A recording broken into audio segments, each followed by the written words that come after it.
Assalamualaikum warahmatullahi wabarakatuh. Halo semuanya, izinkan saya memperkenalkan diri. Nama saya Muhammad Kesaf Al-Mubarak. Saya sedang melakukan nomor absen mata pelajaran PPKN. Tujuan saya di sini video ini saya akan menjelaskan materi bab 6, yaitu tentang bela negara dalam konteks Negara Kesatuan Republik Indonesia. Untuk itu, mari kita simak videonya. Bela negara dalam konteks Negara Kesatuan Republik Indonesia. Nah, teman-teman, yang akan saya bahas ada 3 poin.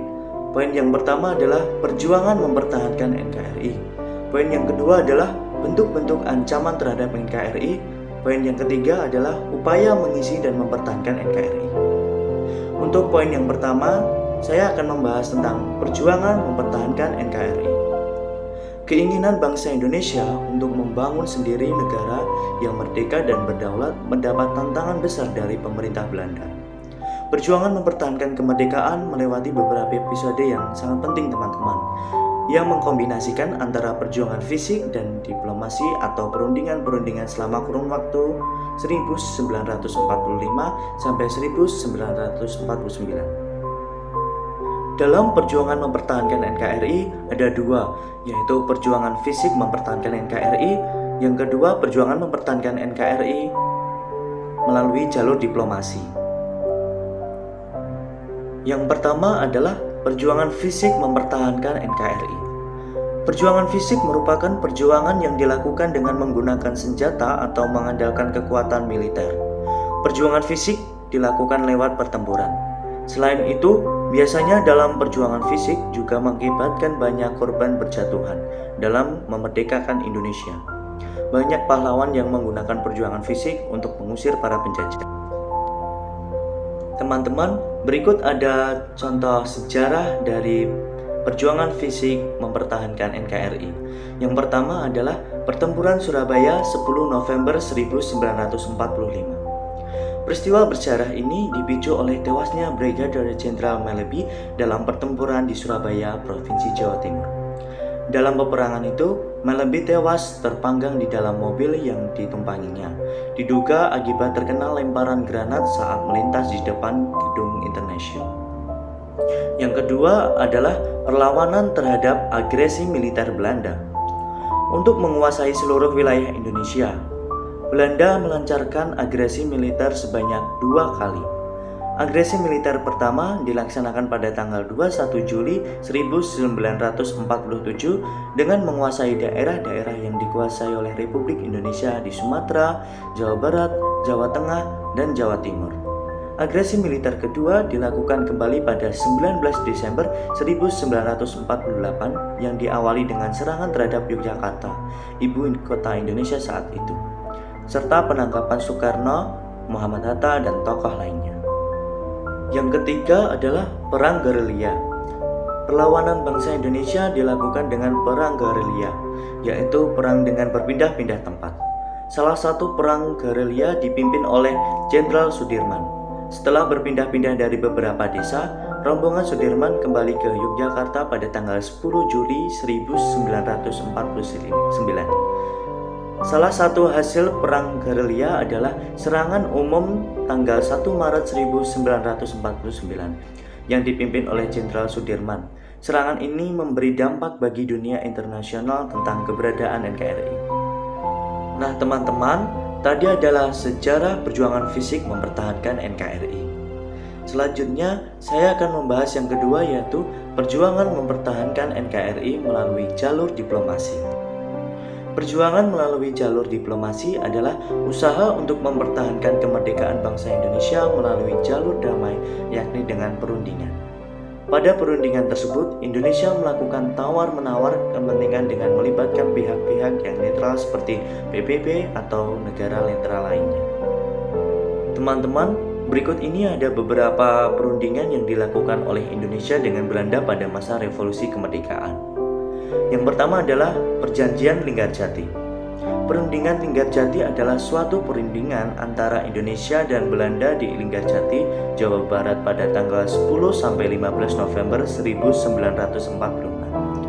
Hasil perundingan ini ditandatangani di Istana Merdeka Jakarta pada 15 November 1946 dan ditandatangani secara sah kedua negara pada 25 Maret 1947. Yang kedua adalah Perjanjian Renville. Perjanjian Renville diambil dari nama sebutan kapal perang milik Amerika Serikat yang dipakai sebagai tempat perundingan antara pemerintah Indonesia dengan pihak Belanda dan KTN atau Amerika Serikat, Belgia, dan Australia sebagai perantaranya. Yang ketiga adalah Perundingan Romeroyen. Pada tanggal 4 April 1949 dilaksanakan perundingan di Jakarta di bawah pimpinan Merle Cochrane, anggota komisi dari Amerika Serikat. Delegasi Republik Indonesia dipimpin oleh Mr. Muhammad Rom, Belanda, diwakili oleh Dr. J.H. van Rooyen. Yang keempat adalah Konferensi Meja Bundar. Konferensi Meja Bundar atau KMP yang berlangsung di Den Haag pada 23 Agustus sampai 2 November 1949 berhasil mengakhiri konfrontasi Indonesia-Belanda. Nah teman-teman, tadi adalah penjelasan dari saya mengenai poin 1, yaitu perjuangan mempertahankan NKRI. Selanjutnya saya akan membahas poin yang kedua, yaitu bentuk-bentuk ancaman terhadap NKRI. Ancaman selalu menjadi momok bagi setiap negara termasuk bangsa Indonesia. Ancaman NKRI dilakukan oleh sekelompok orang yang ingin membuat suatu negara dengan berbagai kepentingannya sehingga sangat berbahaya bagi kedaulatan negara, keutuhan wilayah, dan keselamatan bangsa. Berikut ada macam-macam bentuk ancaman terhadap NKRI. Yang pertama adalah korupsi, kolusi, dan nepotisme atau KKN. Masalah KKN menjadi ancaman besar yang sudah lama terjadi di Indonesia. Bahkan dari sejak zaman Orde Baru, praktik ini sudah ada. Dulu pelengseran Presiden Soeharto disebabkan karena adanya praktek KKN yang menjadikan anak-anak Presiden Soeharto diadili karena kasus KKN ini. Yang kedua adalah narkoba. Peredaran narkoba akan merusak generasi penerus karena pengaruh zat adiktif yang menyebabkan pengguna ketagihan dan sangat berbahaya bagi kesehatan, bahkan bisa menyebabkan kematian. Yang ketiga adalah pengganti ideologi bangsa. Ancaman pengganti ideologi bagi NKRI bisa menyebabkan terjadinya perang saudara. Contoh ini bisa kita lihat seperti di Suriah, Irak, dan beberapa negara di Timur Tengah, di mana penggantian ideologi seringkali menyebabkan perang saudara tentu sangat merugikan negara. Yang keempat adalah isu SARA atau suku, agama, ras, dan antar golongan. Isu SARA menjadi ancaman besar yang bisa memecah keutuhan NKRI. Contohnya seperti konflik isu SARA yang terjadi di Semarang, Malang, dan Surabaya, sehingga menyebabkan terjadinya demonstrasi besar-besaran sampai aksi pembakaran di Jayapura dan daerah di sekitar. Nah teman-teman, berikut ada contoh ancaman NKRI dari luar negeri. Yang pertama adalah keanekaragaman budaya. Ancaman yang terjadi yaitu negara lain mencoba mengakui budaya lokal Indonesia seperti tari reog Ponorogo yang diakui Malaysia sebagai budaya dari negaranya. Tentunya menimbulkan masalah yang serius, terutama tari reog Ponorogo sudah diakui UNESCO sebagai warisan budaya dari Indonesia. Yang kedua adalah ancaman pertahanan dan keamanan. Contoh yang sering ditemui adalah pesawat asing yang melewati zona udara wilayah Indonesia. Anggota TNI melakukan pengejaran terhadap pesawat asing tersebut karena telah melanggar batas kedaulatan negara Indonesia. Yang ketiga adalah ancaman penyebaran kebudayaan asing. Contohnya, imitasi cara berpakaian remaja Indonesia yang mirip dengan remaja luar negeri menjadi faktor yang tidak sehat karena tidak mencerminkan budaya dari Indonesia itu sendiri. Nah, teman-teman, tadi adalah penjelasan poin yang kedua mengenai bentuk-bentuk ancaman terhadap NKRI. Sudah paham ya? Selanjutnya saya akan membahas poin yang ketiga, yaitu upaya mengisi dan mempertahankan NKRI. Yang pertama, mengamalkan nilai-nilai yang terkandung dalam Pancasila dalam kehidupan sehari-hari. Pancasila sebagai ideologi negara Indonesia, dasar negara Indonesia, serta falsafah hidup. Sejatinya benar-benar menjadi pedoman hidup yang harus dihayati dan diamalkan ke dalam setiap sendi kehidupan berbangsa dan bernegara. Dengan mengamalkan nilai-nilai yang terkandung di dalam Pancasila, maka keutuhan negara Kesatuan Republik Indonesia dapat terjaga. Yang kedua adalah semangat Bhinneka Tunggal Ika sebagai persatuan bangsa. Bhinneka Tunggal Ika adalah semboyan negara yang berarti berbeda-beda tetapi tetap satu jua. Bhinneka Tunggal Ika merupakan ikatan kemajemukan yang Indonesia miliki.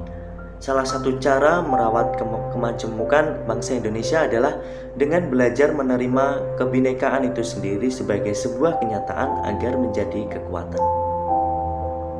Yang ketiga adalah menjalankan kehidupan berbangsa dan bernegara sesuai konstitusi atau UUD 1945. Dalam menjalankan kehidupan berbangsa dan bernegara, hendaknya mengacu pada konstitusi.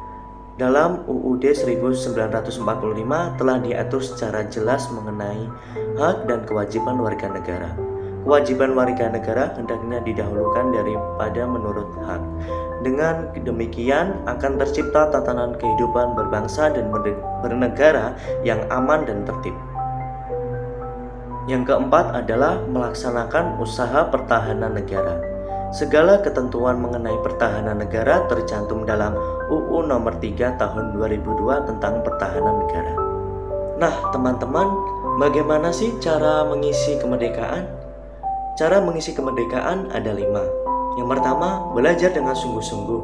Yang kedua, mengikuti upacara dengan khidmat. Yang ketiga, menciptakan kondisi masyarakat yang aman dan saling toleransi satu dengan lainnya. Yang keempat, meningkatkan penguasaan ilmu, pengetahuan, dan teknologi untuk membangun bangsa. Yang kelima, meningkatkan pembangunan di segala bidang dan merata di seluruh daerah di Indonesia. Nah, teman-teman, apakah teman-teman semua sudah mengamalkan cara-cara tersebut? Saya harap kita sebagai generasi muda harus bisa mempertahankan NKRI.